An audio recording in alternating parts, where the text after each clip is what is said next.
దేవుని పరిశుద్ధమైన ఘనమైన నామానికి మహిమ కలుగును గాక. మన ప్రభువును ప్రియరక్షకుడైన యేసుక్రీస్తు వారి ప్రశస్తమైన నామంలో మీ అందరికీ నా ప్రేమ వందనాలు తెలియజేస్తూ ఉన్నాను. ఈ దిన మన ధ్యానాంశము పాత నిబంధన పాఠ్యభాగము 1 సమూయేలు గ్రంథము 18వ అధ్యాయము 1 వచనంలో ఈ విధంగా వ్రాయబడి ఉంది.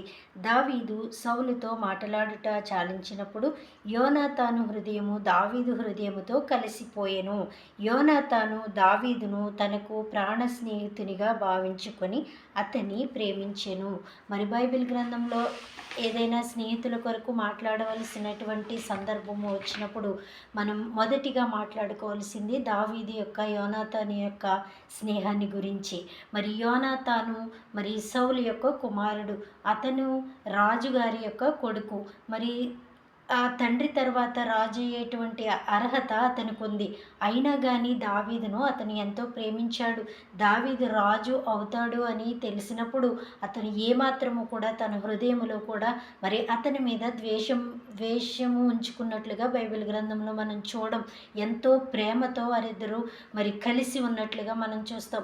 అనేక పర్యాయాలు సౌలు చేత తరుమబడుతూ ఉన్నప్పుడు మరి నా తండ్రి నిన్ను తరుముతానికి, నా తండ్రి నిన్ను చంపడానికి వస్తున్నాడు, మరి నువ్వు పారిపో, పలానా ప్రదేశానికి మరి నా తండ్రి వస్తున్నాడు, నువ్వు అక్కడి నుండి వెళ్ళిపో అని అనేక మార్లు దావీదుని తప్పించినట్లుగా మనం చూస్తాం.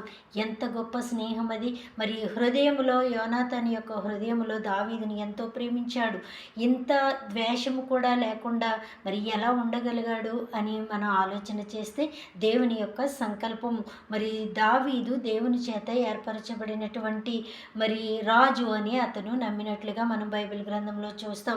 మరి సౌలు తర్వాత రాజు అవ్వలసినటువంటి యోనాతాను మరి అంతటి మంచి హృదయాన్ని కలిగి ఉంటే మరి ఈ లోకంలో జీవిస్తున్న మనము మరి ఎవరైనా మనకంటే అధికముగా, ఎవరైనా మనకంటే మరి కొంచెం ఉన్నతంగా ఉండడం మనం చూసినప్పుడు మరి వారిని మనం ప్రేమించేవారిగా మనం ఉండాలి. మరి మన స్నేహము వారికి మరి ఎంతో ఉపయోగకరంగా ఉండాలని పరిశుద్ధాత్మ దేవుని యొక్క ఆలోచన ఉన్నది. మరి సమూయేలు గ్రంథంలో మనం చూసినట్లయితే యోనాతాను దావీదుని చాలా ప్రేమించాడు. మరి ఈ లోకంలో మనకున్నటువంటి స్నేహము ఎలా ఉంది, మన స్నేహితులు ఎలా ఉన్నారు? చిన్ననాటి నుంచి మరి పెద్ద అయ్యే వరకు కూడా ప్రతి ఒక్కరికి స్నేహితులు ఉండడం సహజం.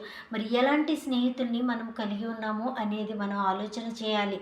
మరి స్నేహితుడు అంటే మరి తల్లిదండ్రుల కన్నా, మరి బంధుమిత్రుల కన్నా, స్నేహితురాలు అంటే మరి అక్క చెల్లెల కన్నా, అన్నదమ్ముల కన్నా ఎంతో ప్రేమించే వ్యక్తులు అని మరి ఈ లోకంలో మనకు తెలిసినటువంటి దాని యొక్క నిర్వచనము. మరి స్నేహితులు ఎలాంటి స్నేహితుల్ని మనం కలిగి ఉన్నాం? మనం ఇక్కడ ఉన్నప్పుడు మన మాటే మాట్లాడుతున్నారా? మనం వెళ్ళిపోయిన తర్వాత మన స్నేహితులుగా కాకుండా మరి మనల్ని ద్వేషించేవారిగా మరి వారి ద్వేషాన్ని మనపైన ద్వేషాన్ని ఇతరులకు చెప్తూ ఉన్నారా? మనం గ్రహించుకోవాలి. మంచి స్నేహితులను మాత్రమే మనం మరి కలిగి ఉండాలని పరిశుద్ధాత్మ దేవుడు ప్రేమతో మనల్ని హెచ్చరిస్తూ ఉన్నాడు. మరి ఎవరితో స్నేహం చేయాలి, ఎవరితో స్నేహం చేయకూడదు?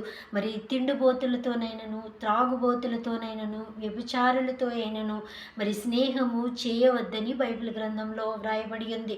మరి ఎందుకు వారితో స్నేహం చేయకూడదు అని మనం ఆలోచన చేస్తే మరి ఈ లోకంలో ఉన్నటువంటి సామెత ప్రకారము 6 నెలలు వారితో సహవాసము కలిగి ఉంటే ఆ సహవాసము మనల్ని చెడుదారిలోకి నడిపిస్తుంది అని మరి పెద్దవారి యొక్క ఆలోచన ఉన్నది. అది మంచి ఆలోచనే. మరి మనం ఎలాంటి స్నేహితులను కలిగి ఉండాలి అనేది మనమే నిర్ణయించుకోవాలి. మన స్నేహితులను మాత్రము మనమే నిర్ణయించుకోవాలి. మరి ఎవరితో స్నేహం చేయాలి? మంచివారితో స్నేహాన్ని కలిగి ఉండాలి. మీరు మంచివారితో స్నేహాన్ని కలిగి ఉంటే ఈ లోకానికి మీరు ప్రేమను పంచగలరు. ఈ లోకానికి మీరు ఎంతో కొంత సహాయకులుగా మీరు ఉండగలరు అని పరిశుద్ధాత్మ దేవుని యొక్క ఆలోచన. మిమ్మల్ని నేను స్నేహితులుగా మరి చేసుకున్నాను అని దేవుడు మాట్లాడుతున్నాడు. నిజమైన స్నేహితుడు మన యేసు ప్రభువు. ఆయన స్నేహితుడిగా ఉంటే మనకి ఈ లోకంలోనే కాదు, ఎక్కడ ఉన్నా మనం ఎంతో మరి మంచి జీవితాన్ని కలిగి ఉంటాం. ఆయనని మనము స్నేహితుడిగా స్వీకరించాలి.